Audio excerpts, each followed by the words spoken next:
ನಮಸ್ತೆ. ಆ, ಬಹಳ ವರ್ಷಗಳ ಹಿಂದೆ ನಮ್ಮ ಕರ್ನಾಟಕದ ಹಿರಿಯ ಕವಿ ಎಚ್ ಎಸ್ ಶಿವಪ್ರಕಾಶ್ ಒಂದು ಕಥೆ ಹೇಳಿದರು ಒಂದು ಸಂವಾದದಲ್ಲಿ. ಅದು ನೆನಪಿಗೆ ಬಂತು, ನಿಮ್ಮ ಜೊತೆ ಹಂಚ್ಕೋಬೇಕು ಅಂತ ಅನ್ನಿಸ್ತು. ಕಥೆಯಲ್ಲಿ ಸ್ವಲ್ಪ ನನಗೆ ನೆನಪಿದ್ದನ್ನು ಹೇಳ್ತಾ ಹೋಗ್ತೇನೆ. ಓಕೆ. ಒಂದು ಊರಲ್ಲಿ ಒಬ್ಬ ರಾಜ ಇದ್ದಂತೆ. ಅವನು ಯುದ್ಧ ಮಾಡುವಂಥ ಸಂದರ್ಭದಲ್ಲಿ ಒಂದು ಕಾಲಿಗೆ ಏಟಾಗಿ ಕಾಲು ಮುರಿದೋಯ್ತಂತೆ.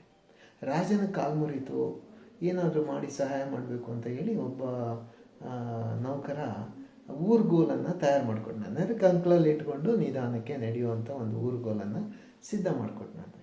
ರಾಜರಿಗೆ ಖುಷಿ ಆಯಿತು, ಪರವಾಗಿಲ್ಲ, ನನ್ನ ಕುಂಟದ ನಿಲ್ತು, ನನ್ನನ್ನು ಚೆನ್ನಾಗಿ ನೋಡ್ಕೊಳ್ತಾರೆ ಅಂತ ಹೇಳಿ ಖುಷಿಪಟ್ಟು ಅವನಿಗೆ ಒಂದು ಚಿನ್ನದ ಹಾರನ ಉಚಿತವಾಗಿ ಉಡುಗೊರೆಯಾಗಿ ಕೊಟ್ಟನು. ಓಕೆ, ನಡೀತಾ ಇತ್ತು. ಇದನ್ನು ನೋಡಿ ಅಲ್ಲಿಯ ಮುಖ್ಯಮಂತ್ರಿ ಆಗಿದ್ದವನು ಸಚಿವ ಮಾಡಿದಂತೆ, ಈ ರಾಜರಿಗೆ ಆ ಥರ ಇದ್ದಾಗ ನಾನು ಹಾಕ್ಕೊಂಡ್ರೆ ಅವರು ಖುಷಿ ಆಗ್ಬೋದು ಅಂದ್ಬಿಟ್ಟು ಅವನು ಊರುಗೋಲು ಒಂದು ಕಾಲ, ಎರಡೂ ಕಾಲುಗಳ ಕಂಕಳಲ್ಲಿ ಊರುಗೋಲು ಇಟ್ಕೊಂಡು ಆಸ್ಥಾನಕ್ಕೆ ಬಂದಂತೆ. ರಾಜರು ನೋಡಿದ್ರು, ನನ್ನ ಮುಖ್ಯಮಂತ್ರಿ ಈ ಥರ ಬಂದಿದ್ದಾನಲ್ಲ ಅಂತ ಅಂದ್ಬಿಟ್ಟು, ಏನಪ್ಪ ಅಂದರೆ ರಾಜರುನೇ ಈ ರೀತಿ ಇದ್ದಾಗ ನಾನು ಹಾಕ್ಕೊಳ್ಳೋದು ನನ್ನ ಕರ್ತವ್ಯ, ಹಾಗಾಗಿ ನಾನು ಹಾಕ್ಕೊಳ್ತೇನೆ ಅಂತ. ಸೊ ಇದನ್ನು ನೋಡಿಬಿಟ್ಟು ರಾಜರು ಅವನಿಗೂ ಒಂದು ಉಚಿತವಾಗಿ ಉಡುಗೊರೆಯಾಗಿ ಚಿನ್ನದ ಹಾರ ಕೊಟ್ಟರಂತೆ. ಅದನ್ನು ಆಸ್ಥಾನದ ಎಲ್ಲ ಕವಿಗಳು, ಸಚಿವರು ನೋಡಿದ್ರಲ್ಲ, ಒಂದು ವಾರದೊಳಗಡೆ ಅವರೂ ಎರಡೂ ಕಂಕಳಲ್ಲಿ ಊರುಗೋಲುಗಳನ್ನ ಇಟ್ಟುಕೊಂಡು ಕಾಲುಗಳು ಚೆನ್ನಾಗಿದ್ರು ನಡೆಯೋದನ್ನು ರೂಢಿ ಮಾಡ್ಕೊಂಡ್ರಂತೆ. ಹಾಗಾಗಿ ಅದು ನಿಧಾನವಾಗಿ ಅಂತಃಪುರ ಮಾತ್ರ ಅಲ್ಲ, ಅರಮನೆ ಮಾತ್ರ ಅಲ್ಲ, ಇಡೀ ಊರಲ್ಲಿ ಪ್ರಚಾರ ಆಯ್ತಂತೆ. ಊರಿನ ಎಲ್ಲ ಜನನೂ ತಕ್ಷಣ ಊರುಗೋಲುಗಳನ್ನು ಹಾಕೊಳ್ಳೋದನ್ನು ರೂಢಿ ಮಾಡ್ಕೊಂಡ್ರಂತೆ. ಹಾಗಾಗಿ ಇಡೀ ಅವನ ಸಾಮ್ರಾಜ್ಯದಲ್ಲಿರ್ತಕ್ಕಂಥ ಎಲ್ಲ ನಾಗರಿಕರನ್ನು ಸಹ ಊರುಗೋಲುಗಳನ್ನು ಹಾಕ್ಕೊಂಡು ನಡೆಯೋದು, ಕೆಲಸ ಮಾಡೋದು ಪ್ರಾರಂಭ ಆಯ್ತಂತೆ. ಇದು ಪ್ರಾರಂಭ ಆದಮೇಲೆ ಹುಟ್ಟಿದ ಮಕ್ಕಳಿಗೆ ಏನು ಮಾಡೋದು?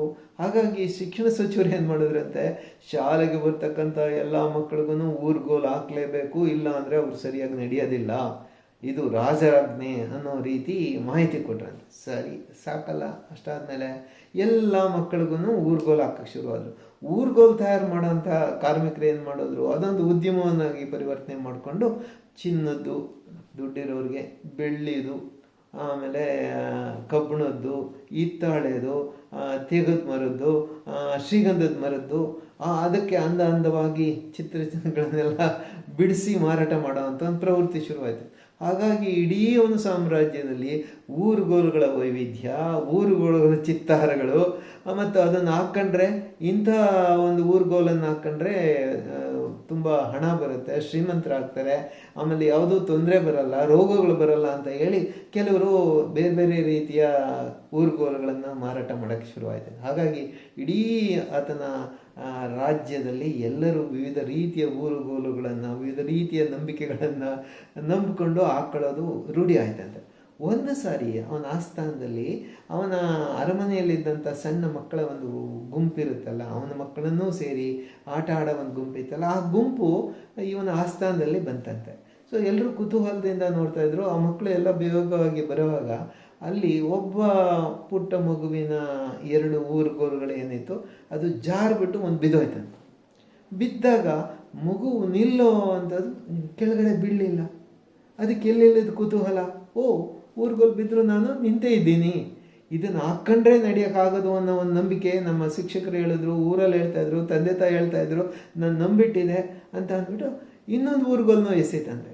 ಆದರೂ ನಿಲ್ತು, ಓಡಾಡೋಕ್ಕೆ ಸಾಧ್ಯ ಆಯಿತು, ಖುಷಿಯಾಗಿ ಎಗರಾಡೋದಕ್ಕೆ ಸಾಧ್ಯ ಆಯಿತು. ಎಲ್ಲೆಲ್ಲಿದ್ದು ಖುಷಿ ಬಂತು.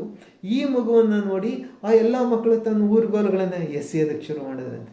ಹಾಗಾಗಿ ಆ ಪುಟ್ಟ ಮಗುವಿನಲ್ಲಿದ್ದಂಥ ಕುತೂಹಲ ಮತ್ತು ಆಸಕ್ತಿ ನೋಡುವುದರಿಂದ ಈ ಊರುಗೋಲಿನ ಅಗತ್ಯ ನಮಗಿಲ್ಲ ಅನ್ನೋದು ಮಕ್ಕಳ ಖುಷಿಯಾಗಿ ಚಪ್ಪಾಳೆ ತಟ್ಟಿದ್ರಂತೆ.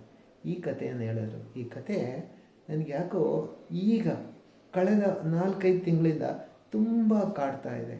ನಮ್ಮ ಸಮಾಜದಲ್ಲಿ, ನಮ್ಮ ಭಾರತೀಯ ಸಮಾಜದಲ್ಲಿ, ಕರ್ನಾಟಕದ ಸಮಾಜದಲ್ಲಿ ಎಲ್ಲೋ ಒಂದು ಕಡೆ ಅರ್ಥವಿಲ್ಲದ ಕೆಲವು ನಂಬಿಕೆಗಳನ್ನು, ಸಂಪ್ರದಾಯಗಳನ್ನು ನಾವು ಮುಂದುವರಿಸ್ತಾ ಇದ್ದೀವ.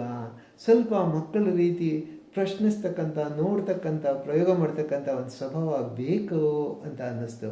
ಹಾಗಾಗಿ ಈ ಕಥೆನ ನಾನು ನಿಮಗೂ ಹಂಚಿದ್ದೇನೆ. ನಮಸ್ಕಾರ.